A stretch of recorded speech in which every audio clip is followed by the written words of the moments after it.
موضوع الدرس في سعة رحمة الله تبارك وتعالى سبحانه سورة والنجم تفسير ابن كثير الحمد لله رب العالمين والصلاة والسلام على أشرف الأنبياء وسيد المرسلين سيدنا محمد وعلى آله وأصحابه أجمعين اللهم صل على سيدنا محمد وعلى آل سيدنا محمد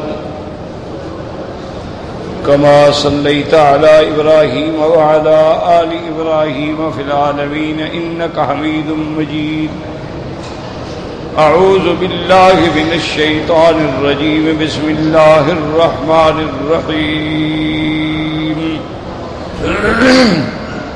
وَلِلَّهِ مَا فِي السَّمَاوَاتِ وَمَا فِي الْأَرْضِ لِيَجْزِيَ الَّذِينَ أَسَاءُوا بِمَا عَمِلُوا وَيَجْزِيَ الَّذِينَ أَحْسَنُوا بِالْحُسْنَى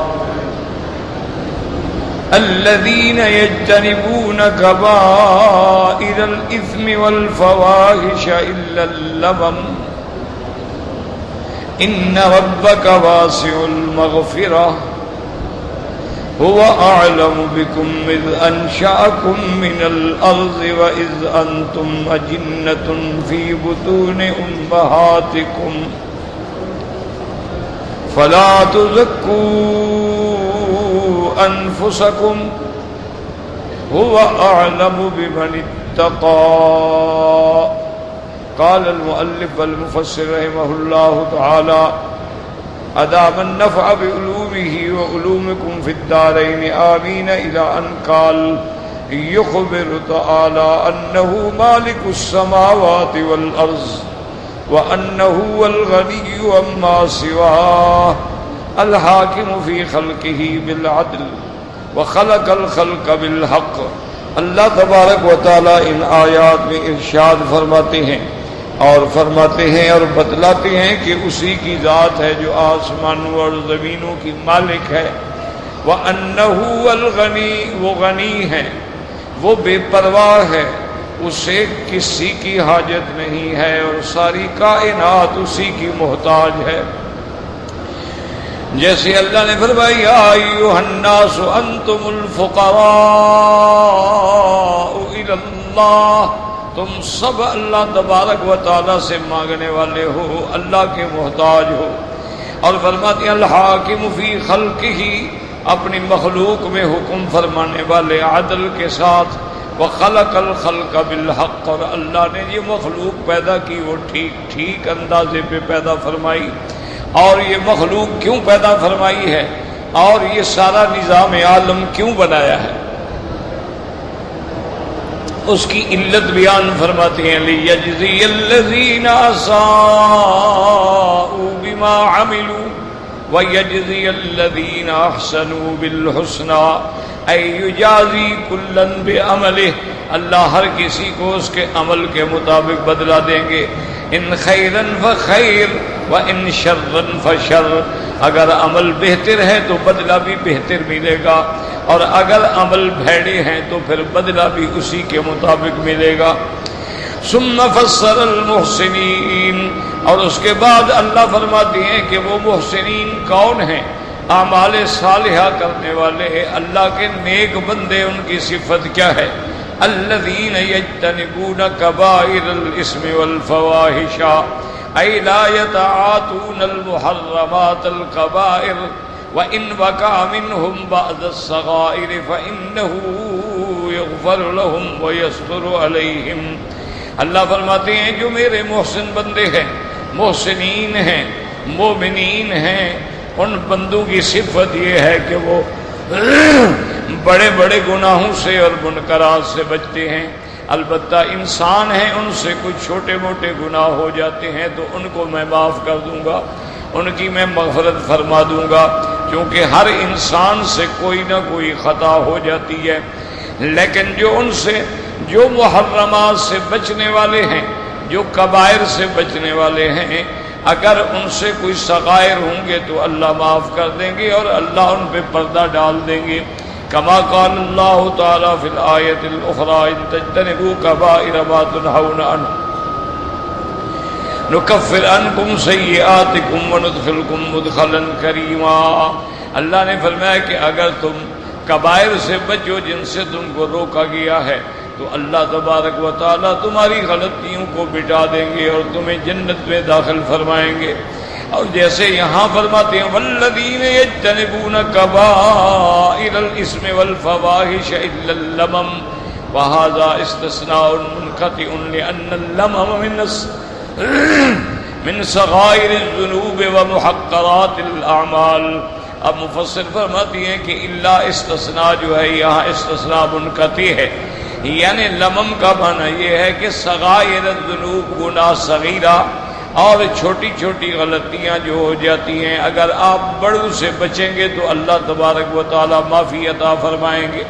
قال الامام احمد حدثنا عبد الرزاق قال اخبرنا معمر بن ارطاط بن طاووس عن النبي عن ابن عباس قال ما رأيت شيئا اشبه باللمم مما قال ابو هريرة رضي الله تعالى عنه عن النبي صلى الله عليه وسلم قال ان الله تعالى كتب على ابن آدم حظه من الزنا ادرك ذلك لا محالة فزن العين النظر وزن اللسان النطق والنفس تتمنى وتشتهي والفرج يصدق ذلك او يكذبه.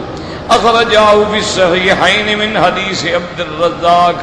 اب اس روایت میں حضرت ابن عباس فرماتے ہیں کہ لمم کے معنی کے اندر جو تفسیر مجھے حضرت ابی ہریرہ رضی اللہ تعالی عنہ نے جو حدیث بیان کی ہے وہ سب سے زیادہ بہتر اور صحیح بات ہے.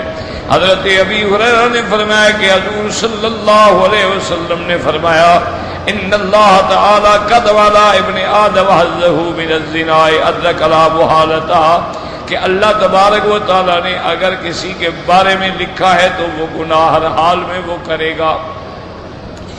لیکن آپ نے فرمایا یہ دیکھو فزن العین النظر کہ آنکھوں کا گناہ یہ ہے کہ غیر محرم عورت کو بری نظر سے دیکھنا. وزن اللسان النطق اور زبان کا زنا یہ ہے کہ غیر محرم سے شہوت انگیز باتیں کرنا. والنفس تتمنى وتشتهي اور انسان کا نفس جو ہے وہ خواہش کرتا ہے وہ تمنا کرتا ہے. والفرج يصدق ذلك او يكذبه اور اس کے بعد انسان کی شرمگاہ جو ہے اگر زنا ہو گیا تو پھر زنا ہو گیا، اگر زنا سے بچ گیا تو زنا کی تکذیب ہو گئی. اور باقی معنی یہ ہے کہ بات کرنا نظر ڈالنا یہ لمم ہے، یہ صغیرہ گناہ ہے. لیکن نعوذ باللہ جب زنا ہو گیا تو وہ کبیرہ زنا ہے. اس لیے اللہ نے قرآن میں فرمایا ولا تقربوا الزنا انہ کان فاحشۃ وساء سبیلا. ایمان والو زنا کے قریب نہ جاؤ. کیا مانا؟ مقصد ہے کہ جب تم کسی غیر محرم عورت سے بات ہی نہیں کرو گے تو گناہ خود بخود ختم ہو جائے گا. جب کسی گندی گلی میں نہیں جاؤ گے تو تمہارے کپڑوں پہ کوئی چھینٹے نہیں پڑیں گے. جب تم کسی پر بری نظر نہیں ڈالو گے تو گناہوں سے بچ جاؤ گے. اس لیے اللہ فرماتے ہیں کہ زنا کے قریب بھی نہ جاؤ، یعنی جو اسباب. اب یہ تو ناممکن ہے نا کہ آدمی غیر محرم عورتوں سے گپ شپ کرے، ان کے ساتھ ہلا گلا کرے، بیٹھے اٹھے کھیلے تو اور پھر کہ میں بچ جاؤں گا، پھر تو سوال ہی پیدا نہیں ہوتا. وقال ابن جرير حدثنا محمد بن عبد الاعلى قال اخبرنا ابن الصور قال حدثنا معمر بن الاعمش عن ابي الزهاء ان ابن مسعود رضي الله تعالى عنه قال ذين العينين النظر. حضرت عبداللہ ابن مسعود نے فرمایا کہ آنکھوں کا زنا یہ ہے کہ غیر پہ نظر ڈالے، اور اس کے وزن الشفتین التقبیل اور ہونٹوں کا گناہ یہ ہے کہ غیر محرم کو بوسہ دے. وزن الیدین البطش اور ہاتھوں کا گزنا یہ ہے کہ ہاتھوں سے کسی غیر محرم کو پکڑے. وزن الرجلین المشی اور پاؤں کا زنا یہ ہے کہ زنا کی طرف جا رہا ہے. وَيَصَدِّقُ ذَلِكَ الْفَرْجَ أَوْ يُكَذِّبُهُ فَإِن تَقَدَّمَ بِفَرْجِهِ كَانَ زَانِيًا وَإِلَّا هُوَ فَاللَّمَمْ. اگر اس نے زنا کر لیا تو پھر زانی شمار ہوگا، ورنہ باقی جو معاملات ہیں وہ لمم ہیں، وہ صغائر ہیں. اگر اللہ تبارک و تعالیٰ کے نیک اعمال کرے گا تو اللہ اس کے صغائر کو معاف فرما دیں گے. لیکن یاد رکھیں حضور پاک نے رحمت دو عالم نے بی بی عائشہ صدیقہ سے فرمایا ایاک و محقرات الذنوب، آپ نے فرمایا بی بی عائشہ کبھی گناہوں کو چھوٹا نہ سمجھنا، یہ چھوٹے گناہ جو ہیں یہی ہلاکت کا باعث بن جاتے ہیں۔ علماء نے مثال دی ہے کہ جب آدمی کسی بڑی لکڑی کو آگ لگاتا ہے تو پہلے ساتھ میں چھوٹی چھوٹی لکڑیاں رکھتا ہے، جب ان کو آگ لگتی ہے تو پھر بڑی لکڑی کو بھی آگ بھڑک کے پکڑ لیتی ہے۔ تو یہی چھوٹی چیزیں جو ہیں یہی سبب بنتی ہیں ہلاکت کا۔ علماء عرب فرماتی ہیں کہ الاول والنظرۃ، سب سے پہلے بندہ غیر عورت پہ نظر ڈالتا ہے، ثم الخطرۃ، اس کے بعد دل میں خیالات پیدا ہوتے ہیں کہ دیکھو کیسی خوبصورت ہے، کیسی آنکھیں ہیں، کیسا قد ہے، کیسا جسم ہے، ثم الخطوۃ، پھر اس کے بعد قدم بڑھاتا ہے، اور پھر جب ملتے ہیں ثم الخطیۃ، اور اس کے بعد جو ہے وہ پھر گناہ ہوتا ہے۔ اگر آدمی اس گلی میں آتا ہے اتقوا مواقع التہم، حضور نے فرمایا جس گلی میں تہمت بھی لگنے کا خدشہ ہو اس گلی میں بھی نہ گزرو تو ہر چیز سے بچ جاؤ گے۔ اور اس کی دوسری جگہ حضور نے مثال دی ہے، آپ نے فرمایا کہ جو آدمی کاشت کرتے ہیں، کاشت کے بعد اس کی ایک حما بنا دیتی ہیں باہر سے، اگر تم حما کے قریب جاؤ گے تو ہو سکتا ہے کہ جانور اندر جا پڑیں، اگر حما کے بھی قریب نہیں جاؤ گے تو دور رہو گے تو بچ جاؤ گے۔ تو اس لیے حکم یہ ہے کہ گناہوں سے دور رہیں، برے اعمال سے دور رہیں، بری صحبت سے دور رہیں، برے ساتھیوں سے دور رہیں۔ اپنے آپ کو بچانا ہے تو ایک ہی حل ہے، یا ایھا الذین آمنوا اتقوا اللہ وکونوا مع الصادقین، ایمان والو اللہ سے بھی ڈرو اور سچے لوگوں کی صحبت اختیار کرو۔ سچے لوگ کون ہیں؟ جو اللہ تبارک و تعالیٰ کے احکام پہ چلنے والے ہیں، کیونکہ صحبت سے آدمی بنتا بھی ہے اور بگڑتا بھی ہے۔ صحبت اگر اچھی رکھو گے تو انشاءاللہ اعمال بھی اچھے ہوں گے، اور اگر صحبت بری رکھو گے تو اعمال بھی بھیڑے ہوں گے۔ اب دیکھیں اگر آپ نے نمازیوں سے تعلق رکھا، نماز کا وقت آئے گا تمہارا دل نہ بھی کر رہا ہو تمہیں مسجد میں لے آئیں گے۔ اگر تم نے تاش کھیلنے میں، شطرنج کھیلنے میں، ٹی وی دیکھنے پہ، ڈش پہ بیٹھنے پہ، فلمیں دیکھنے پہ وقت گزارا تو پھر آہستہ آہستہ تباہی بڑھتی چلی جائے گی۔ وقد قال مسروق الشعبی وقال عبد الرحمن بن نافع الذي يقال له ابن لبابة الطائفي قال سألت أبا هريرة رضي الله تعالى عنه عن قول الله إلا اللمم، میں نے فرماتے ہیں حضرت ابی ہریرہ سے پوچھا قرآن جو فرماتا ہے الا اللمم، تو لمم کا معنی کیا ہے؟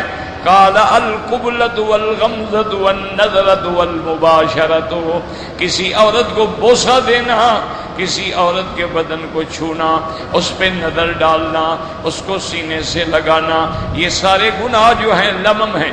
وَإِذَا مَسَّ الْخَطَانُ وَالْخَطَانَ فَقَدْ وَجَبَ الْغُسْلُ وَهُوَ الزِّنَا، اور جب شرمگاہ سے مل جائے تو اسی پر غسل بھی ہے اور یہی ہے وہ زنا۔ قال علی بن ابی طلحہ ابن عباس الا اللمم الا ما سلف، ایک قول یہ بھی ہے کہ الا اللمم کا معنی یہ ہے کہ جو گناہ تمہارے پہلے گزر چکے ہیں اللہ تبارک و تعالی معاف فرما دیں گے۔ وقال ابن جرير حدثنا ابن المثنى حدثنا محمد بن جعفر قال حدثنا شعبة عن منصور مجاهد انه قال في هذه اللمم الا اللمم قال الذي يلم بالذنب ثم يدعه، وہ فرماتے ہیں لمم کا معنی یہ ہے کہ کسی گناہ میں الجھا لیکن چھوڑ دیا۔ اس لیے ایک شاعر کہتا ہے تغفر اللہم تغفر جما وَأَيُّ عَبْدٍ لَكَ مَا أَلَمَّا، اس نے کہا میرا اللہ مہربانی کر ہماری مغفرت فرما دے اور ہمارے سارے گناہ معاف فرما دے، ورنہ کون ایسا بندہ ہے کہ جس سے کوئی چھوٹی موٹی غلطی یا گناہ نہ ہوا ہو۔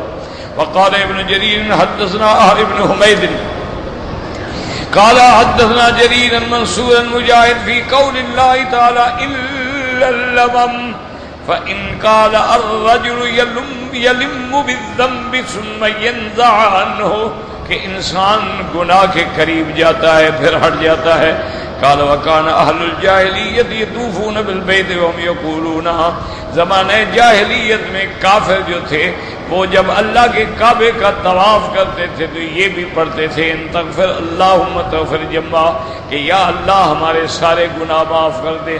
وَأَيُّ عَبْدٍ لَكَ مَا لَمَّا، کون ایسا بندہ ہے جس نے کوئی گناہ کے قریب بھی نہ کیا ہو۔ وقد رواه ابن جریر وغیرہ مرفوعا۔ قال ابن جریر حدثني سلیمان بن عبد الجبار قال حدثنا ابو عاصم قال حدثنا زكريا بن اسحاق عن عمرو بن دينار عن عطاء بن عباس الذين يجتنبون كبائر الإثم والفواحش إلا اللمم قال هو الرجل يلم بالفاحشة ثم يتوب۔ وہ فرماتے ہیں اس کا معنی یہ ہے الا اللمم کا، یعنی جس نے گناہ کیا لیکن پھر توبہ کر لی۔ انہوں نے پڑھا ان تغفر اللہم تغفر جمن وایو عبد لک ما علما۔ وہکذا رواہ الترمذی عن احمد بن عثمان عثمان البصری عن نبی عاصم النبی ثم قال هذا حدیث صحیح حسن غریب لا نعرف الا من حدیث زکریا بن اسحاق وكذا قال البزار لا نعلمه يروي متصلا من هذا الوجه وساقه ابن ابي حاتم البغوي من حديث ابي عاصم النبيل وانما ذكره البغوي في تفسير سورة تنزيل وفي سيته مرفوعا نظر۔ ثم قال ابن جرير حدثنا محمد بن عبد الله بن بزين قال حدثنا يزيد بن زرعين قال حدثنا يونس الحسني النبي رضي الله تعالى عنه رفعه به الذين يجتنبون كبائر الإثم والفواحش إلا اللمم قال اللمة من الزنا ثم يتوب ولا يعود، کہ اس نے زنا کیا لیکن پھر توبہ کر لی۔ واللمة من السرقة ثم يتوب ولا يعود واللمة من شرب الخمر ثم يتوب ولا يعود قال فذلك الإلمام يلمام۔ وحدثنا ابن بشار قال حدثنا ابن ابي عدي او نسب قول الله تعالى الذين يجتنبون كبائر الاثم والفواحش الا اللمم قال اللمم من الزنا والشرك وشرب الخمر ثم لا يعود۔ وحدثني يعقوب قال حدثنا ابن ابي رجاء عن الحسن في قول الله تبارك وتعالى الذين يجتنبون كبائر الاثم والفواحش الا اللمم قال كان اصحاب رسول الله صلى الله عليه وسلم يقول هو الرجل يصيب اللمة من الزنا واللمة من شرب الخمر ويجتنبها يتوب منها۔ بعض صحابہ فرماتے ہیں لمم کا معنی یہ ہے کہ انسان نے زنا کیا پھر توبہ کر لی، شراب پیا پھر گناہ پہ اصرار نہیں کیا، جمع نہیں رہا، توبہ کر کے ہٹ گیا، اس کو لمم کہتے ہیں۔ وقال ابن جرير طائن باس الامير بها في الحين قلت الزنا قال الزنا ثم يتوب، اس کے بعد توبہ کر لیتا ہے۔ وقال ابن جرير حدثنا ابو كريب قال حدثنا ابن عيينة عن عمرو بن طائن باس رضي الله عنه قال اللمم الذي يلم المرة، کہ جس نے ایک دفعہ گناہ کیا لیکن ہٹ گیا۔ وقال سدي قال ابو صالح سألت عن اللمم فقلت هو الرجل يصيب الذنب ثم يتوب، یعنی وہ بندہ جس نے گناہ تو کر بیٹھا لیکن اس کے بعد پھر توبہ کر لی۔ واخبرت بذلك ابن عباس وقال قد اعنك علي ملك کریم، انہوں نے کہا تم نے ٹھیک ترجمہ کیا ہے، اللہ نے فرشتے سے مدد کر کے تجھے صحیح جواب دینے کی توفیق بخشی ہے۔ عطاء البخوی رواه ابن جرير من طریق المثنى بن الصبا وهو ضعيف عن عمرو بن شعيب ان عبد الله بن قال اللمم ما دون الشرك، وہ فرماتے تھے کہ لمم کا معنی یہ ہے کہ شرک کے علاوہ جتنے گناہ ہیں۔ وقال سفیان الثوری عن جابر الجوفی عن طارق بن زبیر الا اللمم قال ما بین الحدین حد الزنا وعذاب الآخرہ، یہ دو حدیں ہیں، ایک دنیا کی اور ایک عذاب آخرت کی۔ وقد رواه شعبة عن بعض مسلم سواء وقال الأوفي عن ابن عباس في قوله إلا اللمم كل شيء بين الحدين حد الدنيا وحد الآخرة تكفر الصلوات وهو اللمم وهو دون كل موجب، یعنی وہ جس پہ حد واجب نہیں ہوئی وہ اللہ پاک نمازوں سے معاف فرما دیتے ہیں۔ اما حد الدنیا فكل حد فرض اللہ عقوبته في الدنيا، دنیا کی حد یہ ہے کہ اللہ نے جو دنیا میں مقرر کی ہے، جیسے زانی کے لیے 100 کوڑا ہے، چور کے لیے ہاتھ کاٹنا ہے۔ واما حد الاخر كل شيء ختمه الله بالنار، اور حد آخرت سے مراد یہ ہے کہ جس پہ اللہ نے جہنم کے عذاب کی وعید فرمائی ہو، عقوبت الآخرت، اور آخرت کی عقوبت جو ہے وہ مؤخر فرما دی ہو۔ وقضا قال اکرمۃ وقتادہ والضحاک وقوله تبارک وتعالی ان ربک واسع المغفرہ اے رحمته وسعت كل شيء ومغفرته تسع الذنوب كلها لمن تاب منها كقوله تبارك وتعالى قل يا عبادي الذين اسرفوا على انفسهم لا تقنطوا من رحمة الله ان الله يغفر الذنوب جميعا انه هو الغفور الرحيم۔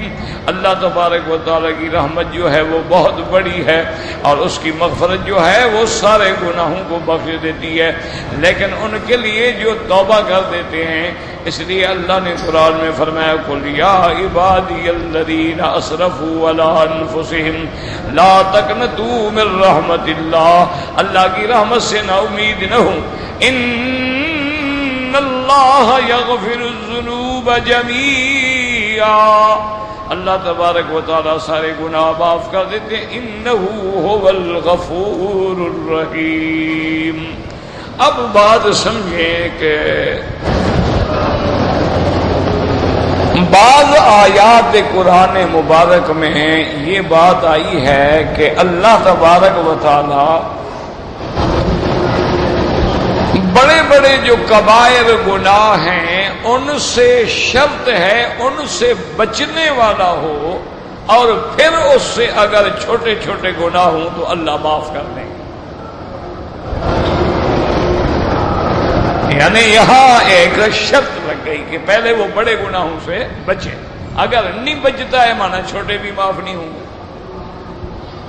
کیونکہ قرآن کہتا ہے والذین یجتنبون کبائر الاسم والفواحش، کہ جو لوگ گناہ سے اور فواحش سے بچ گئے پھر ان کے پاس لمم ہے یعنی چھوٹے صغائر ہیں تو اللہ ان کو معاف کر دے۔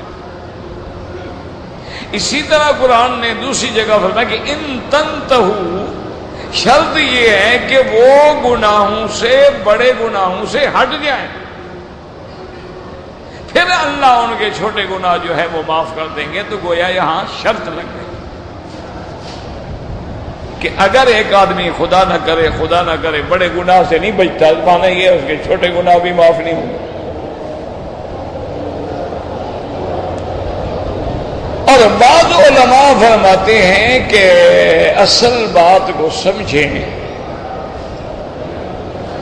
کہ گناہ کبیرہ سے کیا مراد ہے؟ ہر وہ گناہ جس پہ دنیا میں حد ہو یا آخرت میں اس کے لیے عذاب جہنم کا ذکر ہو یا اللہ کے غضب کا ذکر ہو یا اللہ کی لعنت کا ذکر ہو، وہ گناہ کبیرہ۔ اس کے علاوہ جو ہیں باقی گناہ جو ہیں وہ صغیرہ ہیں۔ اور بعض علماء نے اس کی یہ تفسیر بھی بیان فرمائی ہے کہ ہر گناہ کی جو ابتدائی سٹیج ہے یہ تو صغیرہ ہے، لیکن بندے نے جب گناہ کر لیا تو اب یہ کبیرہ۔ ایک آدمی چوری کرنے کے لیے جا رہا ہے، گیا ہے، بیٹھا ہے، ارادہ کیا ہے، نقب لگائی لیکن ہٹ گیا، تو پہلی حد جو ہے وہ تو صغیرہ ہے۔ اگر چوری کر لی تو اب دنیا میں بھی حد ہے کہ ہاتھ کاٹا جائے گا اور آخرت بھی سزا ہے۔ تو بعض علماء فرماتے ہیں کہ وہ جب تک کبائر سے نہیں بچے گا اس وقت تک اس کے صغیرہ گناہ بھی معاف نہیں ہوں۔ اور علماء فرماتی ہیں کہ اس کے بعد پھر اللہ تبارک و تعالیٰ نے ایک اور آیت نازل فرمایا ان اللہ لا یغفر ان یشرک بہ، اللہ کا فیصلہ ہے کہ اللہ شرک کو نہیں بخشے گا، لیکن یاد رکھو شرک کو نہیں بخشے گا کیا مانا؟ یعنی جو بندہ شرک پہ مر گیا، ورنہ ابھی مشرک ہے کلمہ پڑھ لے اللہ بخش دیں گے، ابھی کوئی ہندو ہے کلمہ پڑھ لے اللہ بخش دیں گے، ابھی کوئی قادیانی ہے دوبارہ کلمہ پڑھ لے اللہ بخش دیں گے. معنی یہ ہے کہ لا یغفر ان یشرک بہ، اگر شرک پہ مر گیا ہے تو اس کو اللہ نہیں بخشے. وَيَغْفِرُ لِمَا دُونَ ذَلِكَ لِمَن يَشَاءُ، اور شرک کے علاوہ جتنے گناہ ہیں وہ جس کو چاہے بخش دے. اچھا اب اس کی یاد رکھو پھر دو صورتیں ہیں. ایک صورت یہ ہے کہ آدمی نے شرک تو نہیں کیا لیکن اس نے نعوذ باللہ زنا ہے، شراب ہے، اور گناہ ہے، غیبت ہے، گلہ ہے، فلاں ہے، بہرحال باقی گناہ کیے ہیں. تو اب دو صورتیں ہیں. کیا ان گناہوں سے اس نے توبہ کر لی؟ اگر توبہ کر لی ہے تو اللہ معاف فرما دیں گے، توبہ کرنے والے کا گناہ جو ہے اللہ مٹا دے. لیکن توبہ کرنے کے لیے یاد رکھیں 3 شرطیں ہیں. توبہ کا معنی یہ نہیں ہوتا کہ بس بندہ کہ اللہ میری توبہ، اللہ میری توبہ، اللہ لاکھ توبہ، 1 کروڑ توبہ، 10,000 توبہ. یہ توبہ نہیں ہوتی. توبہ کی 3 شرطیں ہیں. سب سے پہلے تو اس گناہ کو چھوڑ دے. دوسرا یہ ہے اس گناہ پہ اس کو ندامت ہو، شرم ہو کہ ہائے مجھ سے کیا ہو گیا. اور تیسرا دل میں فیصلہ کر لے کہ مولا میں نے پھر یہ گناہ کبھی نہیں کرنا. یہ ہے توبہ. تو جو بندہ ایسی توبہ کرے گا اللہ گناہ معاف کر دیں گے. اچھا اب ایک یہ ہے کہ مشرک تو نہیں ہے لیکن گناہ بڑا کیا ہے اور مر گیا، توبہ بھی نہیں کی. مثال کے طور پر شراب پینا جو ہے گناہ ہے، کبیرہ ہے. اب ایک آدمی شراب پیتا رہا، نشے میں آیا، گر گیا، مر گیا. اس کو تو توبہ کی توفیق ہی نہیں ہوئی نا، وہ تو نشے میں بے ہوش تھا. اور ایسے کئی واقعات ہیں کہ بڑے بڑے لوگ جو ہیں وہ سمندروں کے کنارے بیچ پہ جا کے شرابیں پیتے ہیں اور نشہ ہوتا ہے، اور پھر اب جب لہریں آتی ہیں تو اس میں نہاتے بھی ہیں. تو کبھی کوئی لہر آئی، آپ کو نشہ دیا تھا، لہر لے گئی، غرق ہو گیا. اسی طرح اگر کوئی آدمی اللہ نہ کرے زنا میں مبتلا تھا اور عورت اور مرد زنا کی حالت میں تھے، گھر کا بندہ آ گیا، اس نے اسی وقت فیر کیا، دونوں مر گئے. اب دونوں کو توبہ کی توفیق نہیں ہوئی اور گناہ بھی کبیرہ ہے، تو ان کا کیا ہوگا؟ اس کے بارے میں عقیدہ اہل سنت والجماعت یہ ہے کہ قیامت والے دن اگر اللہ چاہے تو ان بڑے گناہوں کے بھی بغیر کسی سزا کے معاف کر دیں، اور اگر اللہ چاہے تو ان کو جہنم میں بھیجیں گے کہ سزا ہے تمہاری 10 سال، یہ 10 سال تو بھگتو، اس کے بعد پھر اس کو جہنم سے نکالا جائے گا. اس لیے اللہ نے فرمایا کہ جس کو میں چاہوں وَيَغْفِرُ مَا دُونَ ذَلِكَ لِمَن يَشَاءُ، جس کو چاہے معاف کر دے اور جس کو چاہے اس کے گناہ کے مطابق سزا دے دے اور پھر نکال دے. اور اس کے بعد جو ہے بہرحال یہ یاد رکھیں کہ ایک صحیح حدیث میں آتا ہے اللہ تبارک و تعالیٰ فرماتے ہیں کہ میرے بندے اگر تو میری ذات کے ساتھ شرک نہ کرے. یاد رکھو میں نے کل بھی عرض کیا تھا شرک کا معنی یہ نہیں ہوتا کہ بتوں کو پوجے، یا جیسے آج کل جاہل آدمی سمجھتے ہیں دیکھو جی ہم تو نماز پڑھتے ہیں، ہم تو کلمہ شریف پڑھتے ہیں، لا الہ الا اللہ محمد رسول اللہ، ہم کیسے مشرک ہیں؟ اور مشرک ہوتے وہی ہیں. وما یؤمن اکثرهم باللہ الا وهم مشرکون. اللہ نے فرمایا کتنے لوگ ہیں جو ظاہراً ایمان بھی لاتے ہیں لیکن وہ مشرک ہیں. مشرک کا معنی میرے عزیز یہی سمجھ لیں، اللہ کی ذات کے ساتھ شریک کرے تو مشرک ہے، اللہ کے صفات میں شریک کرے تو مشرک ہے. کیا معنی؟ علام الغیوب اللہ کی ذات ہے، علم غیب خاصہ خدا ہے۔ اگر اللہ کے سوا نبی کو، ولی کو، فقیر کو، پیر کو، فرشتے کو، جن کو عالم الغیب سمجھتا ہے، یہ شرک ہو گیا۔ اسی طرح سجدے کا حکم یہ ہے کہ اللہ کے سوا کسی کا سجدہ نہ کرے۔ اگر اس نے اللہ کے سوا کسی بندے کا سجدہ کیا، قبر پہ سجدہ کیا، کسی مزار پہ سجدہ کیا، آستان پہ سجدہ کیا، وہ لاکھ کہے جی یہ تعظیم کا سجدہ ہے۔ وہ اللہ کے بندے تو نماز بھی تو تعظیم کا سجدہ ہے، وہ توحید کا سجدہ ہے۔ جب تک دل میں تعظیم نہ ہو کون سجدہ کرتا ہے؟ دیکھو نا اب یہ عینک ہے، اس کو کبھی آپ نے سجدہ کیا؟ آپ کا یہ لاؤڈ سپیکر ہے، اس کو کبھی آپ نے سجدہ کیا؟ آخر قبر میں جا کے جو سجدہ کریں تو اس کی تعظیم ہے نا، اللہ کا سجدہ کیوں کرو کہ اللہ کی دل میں عظمت ہے۔ تو جب غیر اللہ کا سجدہ کرے گا، اگر وہ اس کو عبادت سمجھ کے کر رہا ہے تو مشرک ہے، ورنہ فاسق و فاجر گناہگار ہے۔ تو اب حدیث میں آتا ہے، اللہ فرماتے ہیں میرے بندے ان اتیتنی، اگر تو میرے پاس قیامت میں اس حال میں آئے لا یشرک بی شیئا، تم نے میرے ساتھ شرک نہ کیا ہو، اگر تیرے گناہ دنیا میں ریت کے ذروں کے برابر ہوں تو میں معاف کرنے کے لیے تیار ہوں۔ اسی طرح اللہ تبارک و تعالیٰ فرماتی ہے تو نے شرک نہیں کیا لیکن تیرے گناہوں سے زمین بھر گئی تو میں اس سے بھی زیادہ رحمت لے کے تمہیں بخش دوں گا۔ اللہ تبارک و تعالیٰ نے اس لیے فرما دیا قل یا عبادی الذین اسرفوا علی انفسہم لا تقنطوا من رحمت اللہ ان اللہ یغفر الذنوب جمیعا انہ هو الغفور الرحیم۔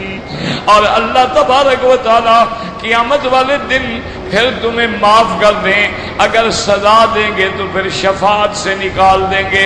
بعض لوگ جو ہیں علماء کی شفاعت سے نکلیں گے، بعض اولیاء کی شفاعت سے نکلیں گے، بعض حافظ قرآن کی شفاعت سے نکلیں گے، اور سب سے زیادہ میرے مدنی محمد مصطفیٰ کی شفاعت سے نکلیں گے۔ تو اس لیے اللہ کی رحمت جو ہے وہ بڑی وسیع ہے۔ رحمتی وسعت کل شیء رحمتی سبقت علی غضبی۔ اللہ فرماتے ہیں میری رحمت میرے غضب پہ سبقت لے گئی ہے اور میری رحمت نے ہر چیز کو ڈھانپ رکھا ہے۔ اس لیے اللہ نے اپنے مقام عرش کا ذکر فرمایا تو صفت رحمان لگائی، فرمایا الرحمن علی عرش استوا، اور اللہ تبارک و تعالی نے اس کے نیچے عرش کے نیچے ایک بہت بڑے لو پہ یہ لکھ کے رکھا ہے رحمتی سبقت علی غضبی۔ اور یہ صحیح حدیث ہے، اللہ نے 100 درجہ رحمت کا بنایا ہے اور دنیا میں فقط ایک درجہ بھیجا ہے۔ اس ایک درجے سے یہ سارا نظام محبت جو ہے وہ چل رہا ہے، اور قیامت میں اللہ پوری رحمت کا اظہار فرمائیں گے اپنے بندوں کو بخشنے کے لیے۔ تو اللہ تبارک و تعالیٰ نے وعدہ فرما دیا ہے۔ تو آج بھی آپ بھی جیسے آج کی رات جو ہے ایک شان والی اور رحمت والی رات ہے، تو سارے مل کے دعا کر دیں کہ اللہ ہم سب کو بھی اور تمام کلمہ پڑھنے والوں کی مغفرت فرما دے۔ یا الہ العالمین، اگر اس رات کے اندر برکات ہیں، ثمرات ہیں، تو ہم گناہ گاروں کو بھی نصیب فرما دے۔ میرا مولا تیری رحمت کے آگے کوئی مشکل نہیں ہے، تیری رحمت کے آگے ساری کائنات اگر ہمارے گناہوں سے بھر جائے وہ تیری رحمت کے سامنے کوئی حیثیت نہیں رکھتی ہے۔ تو آپ مہربانی فرما کے عالم اسلام پہ رحمت فرما دے میرا مولا، ہر کلمہ پڑھنے والے پہ رحمت فرما دے میرا مولا، جو لوگ فوت ہو گئے ان پہ رحمت فرما دے میرا اللہ، ان کی قبروں کو باغ جنت بنا دے اللہ، ان کی قبروں کو نور سے بھر دے، اور جو زندہ ہیں ان کی ہدایت کے فیصلے فرما دے یا اللہ، جو بھٹکے ہوئے ہیں ان کو صراط مستقیم پہ لا دے، جو بیمار ہیں ان کی بیماریاں دور فرما دے میرا مولا، جو لا ولد ہیں ان کی اولاد کا فیصلہ فرما دے میرا مولا، جن کی اولادیں ہیں ان کو فرما برداری نصیب فرما دے، اطاعت نصیب فرما دے، اور جن کے گھروں میں بچیاں ہیں میرا مولا، اپنی رحمت و برکت کے ساتھ ان کے رشتے آسان فرما دے اللہم اہدنا فیمن ہدیت وآفنا فیمن آفیت وتولنا فیمن تولیت وقنا واصرف عنا شر ما قضیت یا اللہ، اس بلد الامین کو قیامت تک ہر فتنے سے محفوظ فرما یا اللہ، دشمنان حرم کو ذلیل و خوار فرما یا اللہ، دشمنان اسلام پہ اپنا قہر نازل فرما یا اللہ، یہود و ہنود جو تیرے دین کو مٹانا چاہتے ہیں ان کے مٹانے کا فیصلہ فرما دے، اور یا اللہ پورے عالم میں اسلام کا بول بالا فرما دے یا اللہ، پوری دنیا میں مساجد مدارس کی حفاظت فرما یا اللہ، دین والوں کی حفاظت فرما، دین کے کام کرنے والوں کی حفاظت فرما، دین کے دعوت دینے والوں کی حفاظت فرما یا اللہ، ہم گناہگار ہیں، کوئی عمل نہیں جو تیری دربار میں پیش کر سکیں، لیکن ہم تیرے بندے ہیں، ہم تیری مخلوق ہیں اللہم لا تہلکنا بذنوبنا، اللہم لا تعذبنا بذنوبنا، اللہم لا تمنعنا بذنوبنا فضلک یا اللہ، تو اپنے رحم کا معاملہ فرما یا اللہ، تو اپنے کرم کا معاملہ فرما یا اکرم الاکرمین و یا ارحم الراحمین یا اللہ، ہمارے سوا تیری مخلوق تو اربوں کروڑوں ہے، لیکن ہمارے لیے تیرے سوا کوئی رب نہیں ہے، تو ہم کہاں جائیں؟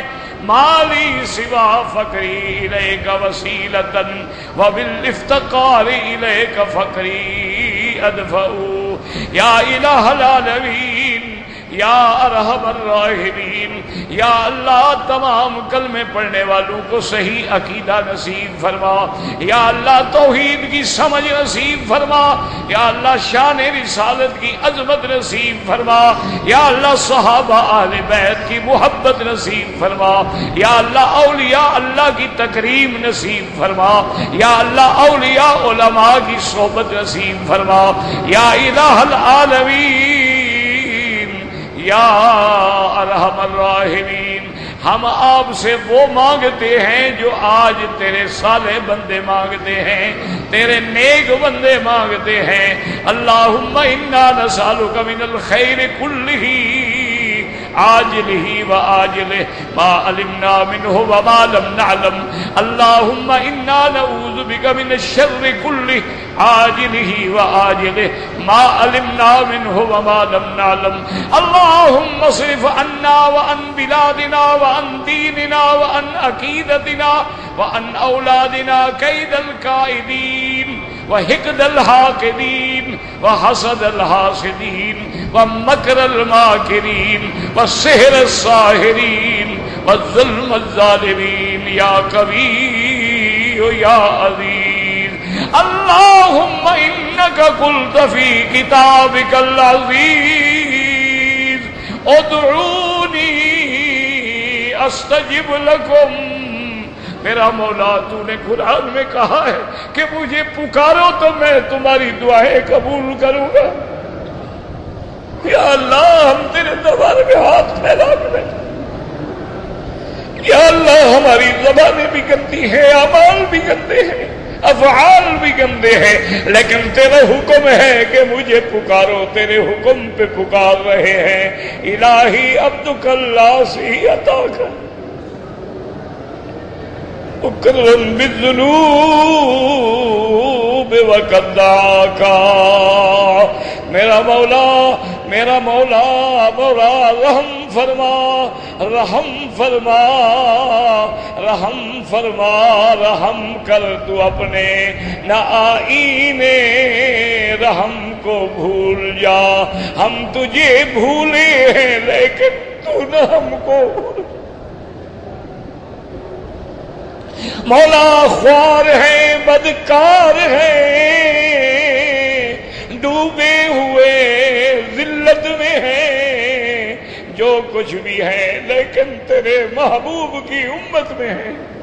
میرا مولا رحم فرما، یا اللہ بلاد اسلامیہ پہ رحم فرما، یا اللہ مسلمان اگر فلسطین میں ہیں، عراق میں ہیں، کشمیر میں ہیں، ہندوستان میں ہیں، پاکستان میں ہیں، عرب میں ہیں، عجم میں ہیں، ان کی جان مال آبرو عزت کی حفاظت فرما۔ یا اللہ پاکستان پہ رحم فرما، یا اللہ پاکستان پہ رحم فرما۔ یا اللہ اس وقت وہ کفر کی طاقتوں کے اندر سینڈوچ بن گیا ہے، یا اللہ نہ قیادت ہے، نہ کوئی حکمت ہے، نہ کوئی بات کہنے والا ہے، نہ کوئی حقیقت کا نام روشن کرنے والا۔ اپنی رحم کا معاملہ فرما دے، رحم کا معاملہ فرما دے، ملک کی حفاظت فرما دے، یا اللہ اسلام کی حفاظت فرما دے، مساجد مدارس کی حفاظت فرما دے، دین کے نام لینے والوں کی حفاظت فرما دے، دین کا کام کرنے والوں کی حفاظت فرما دے، اور میرا اللہ ہماری آخری ایام بہتر فرما دے۔ اللہم اجعل خیر ایامنا آخرہا، اللہم ارزقنا حسن الختام، اللہم ارزقنا حسن الختام۔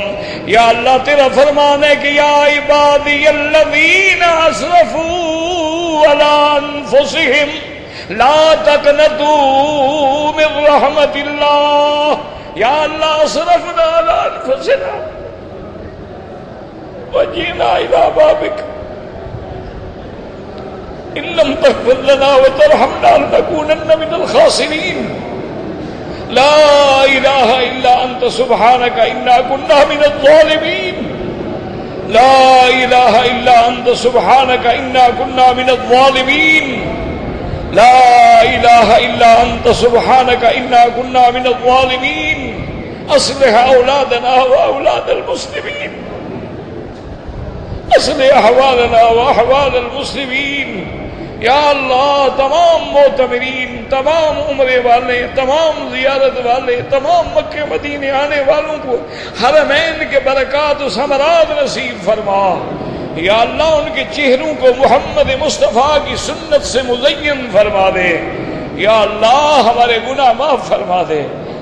استغفر اللہ الذی لا الہ الا هو الحی القیوم واتوب الیہ۔ استغفر اللہ، استغفر اللہ، استغفر اللہ الذی لا الہ الا هو الحی القیوم واتوب الیہ۔ اللہم تبنا الیک، اللہم تبنا الیک، اللہم نرجو رحمتک ونخشى عذابک، اللہم اشفنا واشف مرضانا وارحم موتانا واستجب دعاءنا ولا تخيب رجاءنا برحمتک یا ارحم الراحمین۔ یا اللہ توحید کا سبق نصیب فرما، یا اللہ سنت کا پروانہ بنا دے، یا اللہ شرک و بدعت سے نفرت پیدا فرما دے، یا الہ العالمین صحابہ اہل بیت کا دیوانہ محبت کرنے والا بنا دے۔ ربنا تقبل منا انک انت السمیع العلیم وتب علینا انک انت التواب الرحیم۔ اللہ تبارک و تعالی نے قرآن مقدس میں ارشاد فرمایا، یا عبادی الذین اسرفوا علی انفسہم لا تقنطوا من رحمت اللہ ان اللہ یغفر الذنوب جميعا انہ هو الغفور الرحیم۔ آگے اللہ فرماتے ہیں هو اعلم بکم اذ انشأکم من الارض۔ اللہ فرماتے ہیں میرے بندے تو اپنے آپ کو بھی نہیں جانتا، میں نے جب تمہیں مٹی سے پیدا کیا اس وقت کو بھی میں جانتا ہوں۔ یعنی اللہ نے آدم علیہ السلام کو مٹی سے پیدا فرمایا ہے، اللہ فرماتے ہیں وہ بھی میں جانتا ہوں، اور جب تم ماں کے پیٹ کے اندر تھے اس وقت کو بھی میں جانتا ہوں۔ وَإِذْ أَنْتُمْ أَجِنَّةٌ فِي بُطُونِ أُمَّهَاتِكُمْ فَلَا تُزَكُّوا أَنفُسَكُمْ هُوَ أَعْلَمُ بِمَنِ اتَّقَىٰ وَاللَّهُ أَعْلَمُ۔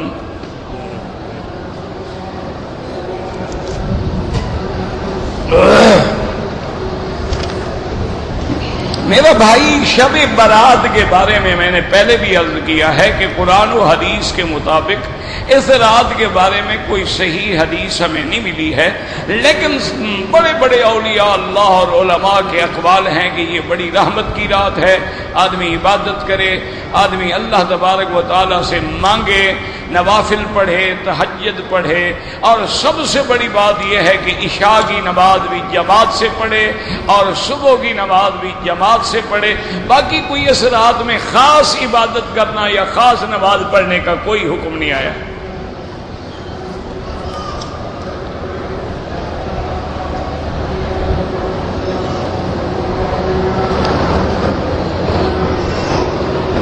بہرحال میں نے عرض کیا نا کہ اگر آدمی نے ہاتھ لگایا ہے، نظر ہے، یہ چھوٹے گناہ ہے، زنا جو ہے وہ کبیرہ ہے۔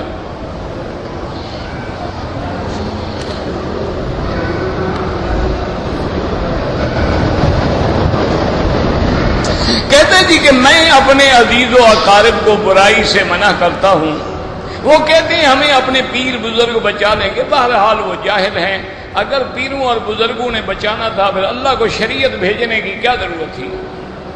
پھر اللہ نے نمازوں کا حکم کیوں دیا، روزے رکھنے کا حکم کیوں دیا، حج کرنے کا حکم کیوں دیا؟ زکات کو کہہ دیتے کہ بھی بزرگ پکڑ لو، یہ تمہیں بچا لیں گے۔ کہتے جی برائے ایران فارسی بیان نمی کند، یار من ترکی و من ترکی نمی دانم، میں فارسی نہیں جانتا۔ بہرحال اس کے کہنے کا مقصد یہ ہے کہ فارسی زبان میں بھی آپ درس دیں، تقریر کریں، مجھے فارسی آئے تو کروں نا۔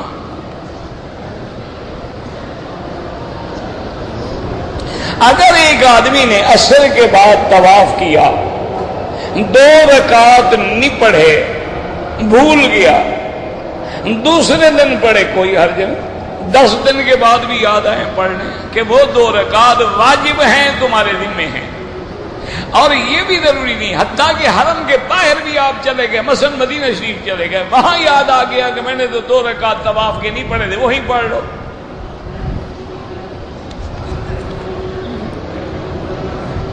کہتے جی کہ آج کل ٹیسٹ ٹیوب کے ذریعے بچہ پیدا کیا جاتا ہے۔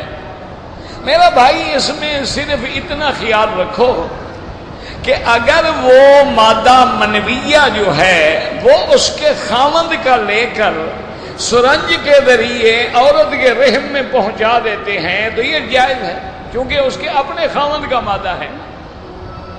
اگر کسی اور مرد کا ہو تو وہ زنا ہے، وہ حرام ہے، ایک سیدھی سی بات ہے۔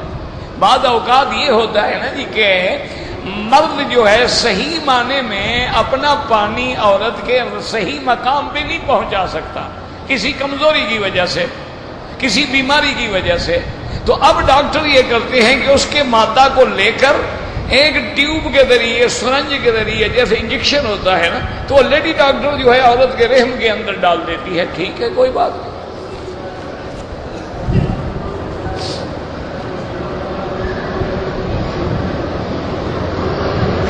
اگر 2 آدمیوں نے عمرہ کیا ہے، دونوں نے طواف کر لیا، صفا مروہ دوڑ لیا ہے، اب اگر ایک دوسرے کے سر پہ اس طرح پھیر دیں بالکل جائز ہے۔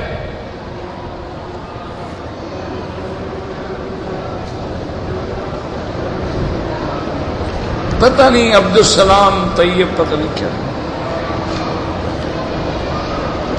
آب زمزم ہو میرا بھائی، مسئلہ سمجھو۔ لوگوں کے دماغ میں جو غلط بات بیٹھ جائے نا جی، مولوی کو الٹا لٹکا دو وہ نہیں مانیں گے۔ لوگوں کے دماغ میں ایک خلل آ گیا ہے اور ٹی وی پہ بیٹھ کے سن لیا ہے کہ زمزم کھڑے ہو کے پینا چاہیے، بالکل غلط ہے۔ زمزم ہو یا دنیا کا کوئی پانی ہو، بیٹھ کے پیو اور 3 سانس لے کے پیو۔ زمزم کے پانی میں صرف اتنا ہے کہ اگر کسی نے کھڑے ہو کر پی لیا تو گناہ نہیں ہوگا، یہ معنی نہیں کہ کھڑے ہو کے پیو۔ حضور صلی اللہ علیہ وسلم نے ایک حدیث میں آتا ہے کہ آپ نے کنویں مبارک پہ کھڑے ہو کے پیا ہے، وجہ یہ تھی کہ نیچے بیٹھنے کی جگہ ہی نہیں تھی، سارا پانی تھا، تو حضور پاک نے ڈول لے کر پانی پی لیا۔ تو اس کا معنی یہ نہیں ہے کہ پانی کھڑے ہو کے پیا جائے، وہ تو ایک عذر ہے۔ زمزم کا پانی جب بھی پئیں بیٹھ کے پئیں، 3 سانس لیں۔ ہاں اگر کھڑے کھڑے پی لیں گے تو گناہ نہیں ہوگا۔ خانہ کعبہ کو چومنا جو ہے ما سوا حجر اسود کے، اگر چومنا جائز ہوتا تو سب سے پہلے میرا مدنی سرکار نہ بوسہ دیتے۔ حجر اسود پہ بوسہ دے کے امت کو بدلا دیا ہے، تو باقی کعبے کو تو سمجھ لو جہاں بوسہ دیا ہے وہاں بوسہ دینا سنت ہے، اور جہاں نہیں دیا وہاں نہ دینا سنت ہے۔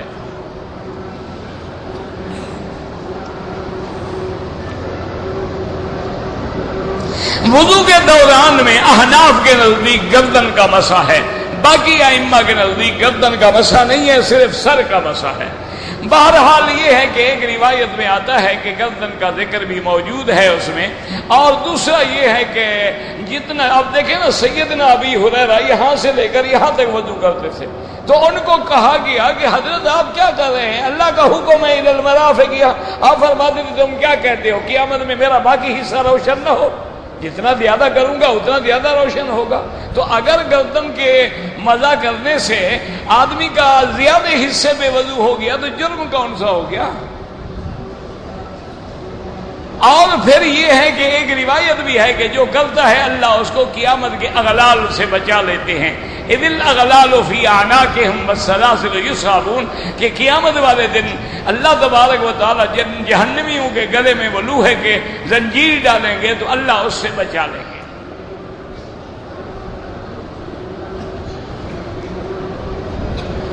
اللہ کے پیغمبر حضرت ابراہیم نے تعمیر فرمائی، بالکل فرمائی۔ پھر حضرت ابراہیم کے بعد جو ہے قریش نے تعمیر کی، جس میں خود حضرت محمد مصطفیٰ شریک ہوئے۔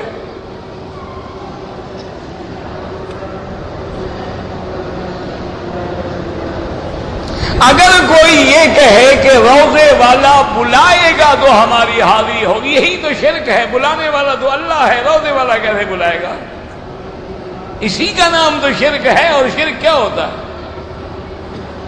بلانے والا، اچھا روضے والا جب عمرے پہ آئے گا اس کو کس نے بلایا ہے؟ روضے والا جب خود حج کرنے کے لیے تشریف لے آئے تو ان کو کس نے بلایا ہے؟ بلانے والا تو اللہ ہے۔ اللہ نے ابراہیم سے کہا آواز دو، یا اللہ میری آواز کون سنے گا؟ انہوں نے کہا ابراہیم آواز دینا تیرا کام ہے، آواز پہنچانا تو میرا کام ہے۔ تو بلایا تو اللہ نے ہے، وَأَذِّن فِي النَّاسِ بِالْحَجِّ۔ اب اللہ کے بغیر کہو حضور نے بلایا ہے، پیران پیر نے بلایا، یہی شرک ہے۔ اور شرک کیا ہوتا ہے؟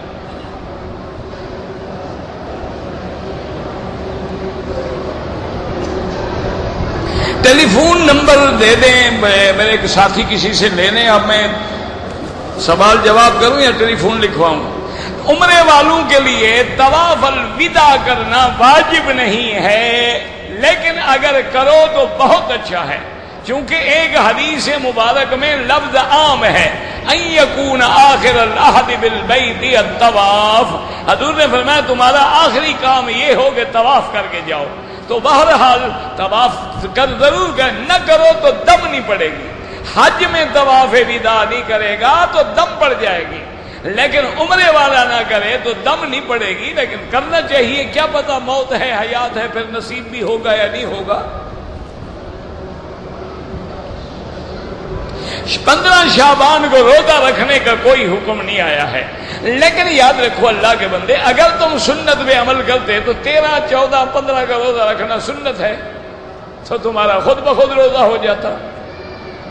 اچھا دوسری بات یہ ہے کہ سوموار اور جمعرات کا روزہ رکھنا سنت ہے، اگر تم رکھتے تب بھی تمہاری سنت کے مطابق ادا ہو جاتا۔ اور تیسری بات یہ ہے کہ حضور پاک میرے آقا رحمت دو عالم سب سے زیادہ نفلی روزے شعبان میں رکھتے تھے، تو آپ سارا مہینہ رکھو، ایک دن چھوڑ دو ایک دن رکھو، ایک دن چھوڑ دو ایک دن رکھو، صرف 15 کا روزہ رکھنے کا کوئی حکم نہیں۔ اس رات میں انسانوں کے اعمال کی تقدیر وہ لیلۃ القدر میں ہوتی ہے۔ انا انزلناہ فی لیلۃ مبارکۃ انا کنا منذرین فیہا یفرق کل امر حکیم، اس سے مراد لیلۃ القدر ہے۔ غار ثور اور غار حرا ایک پہاڑ کا نام ہے، بالکل نہیں۔ غار ثور وہ ہے جہاں رحمت دو جہانیں ہجرت والی 3 راتیں گزاری ہیں، اور غار حرا جبل نور پہ ہے جہاں سرکار دو عالم پہ سب سے پہلے اللہ کی وحی اتری ہے۔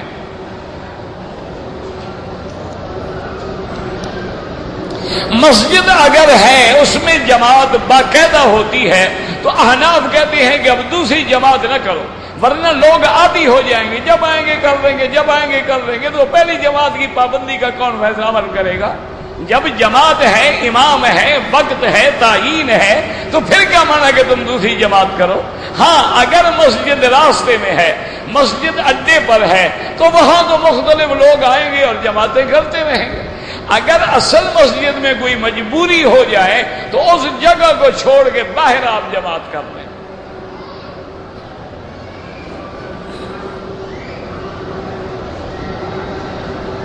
کہتے جی کہ اگر فجر کی جماعت کھڑی ہو جائے اور ہم نے 2 رکعت سنت نہیں پڑھی ہے، اب آپ نماز میں مل جائیں، کیونکہ اذا اقیمت الصلاۃ فلا صلاۃ الا المکتوبہ، جب نماز کھڑی ہو جائے اب اور کوئی نماز نہیں پڑھی جا سکتی۔ نماز پڑھنے کے فوراً بعد 2 رکعت پڑھنے یا سورج نکلنے کے بعد پڑھیں۔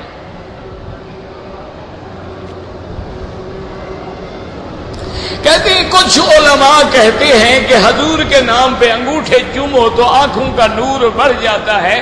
یہ علماء نے کوئی مسئلہ گھڑا ہوگا، نہ قرآن میں ہے نہ حدیث میں ہے۔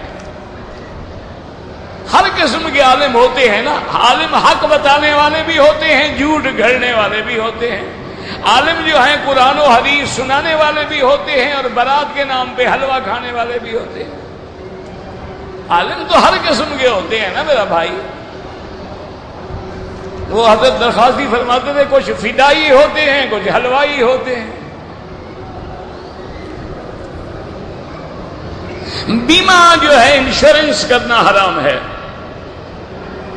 کھاتے پر قرآن مجید پڑھ کر کھاتے پہ پھونک مارے، بالکل یعنی کھاتے میں برکت ہو جائے گی، یہ کس کو کہا ہے آپ نے؟ آپ اللہ سے مانگو، کھاتے سے کیا مانگنا ہے؟ کھاتے پہ پھونک مارنے سے تجھ پر کیوں نہ پھونک ماریں گے، تم پہ برکت ہو جائے اور صحیح کام کرو۔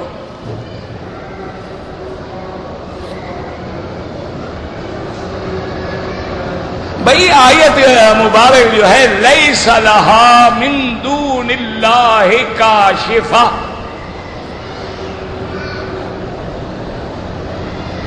کہتے جی کہ تقدیر تو پہلے لکھ دی گئی، ہاں بالکل پہلے لکھ دی گئی۔ انسان کے اختیار میں کیا ہے؟ اسی تقدیر میں اللہ نے انسان کو اختیار دیا ہے۔ فمن شاء منکم فلیؤمن ومن شاء فلیکفر، جو چاہے ایمان لائے، جو چاہے کفر کرے۔ ایک عورت ہے وہ کہتی ہے کہ میں نابینا ہوں، میرے 2 بچے ہیں اور تیسرا بھی مجھے حمل ٹھہر چکا ہے، تو اگر میں بچے روکنے کے لیے فیملی پلاننگ کروں بالکل جائز ہے، آپ وقفہ کر سکتی ہیں۔ نابینا ہے، معذور ہے، کون بچوں کو پالے گا؟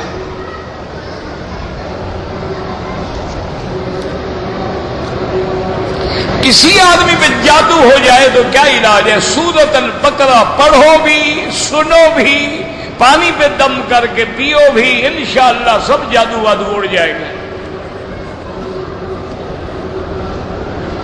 حضور پاک کا جنازہ کیا مانا؟ جنازہ تو ہم گناہگاروں کا ہوتا ہے، معصوم کے جنازے کا کیا مطلب؟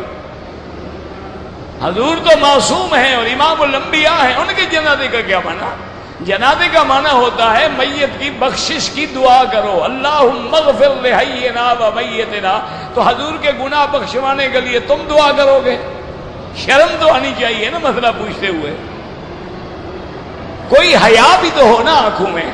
باقی یاد رکھو 10 صحابہ کمرے میں جاتے تھے، کھڑے ہوتے تھے، درود پڑھ کے باہر آتے تھے، پھر 10 صحابہ اندر جاتے۔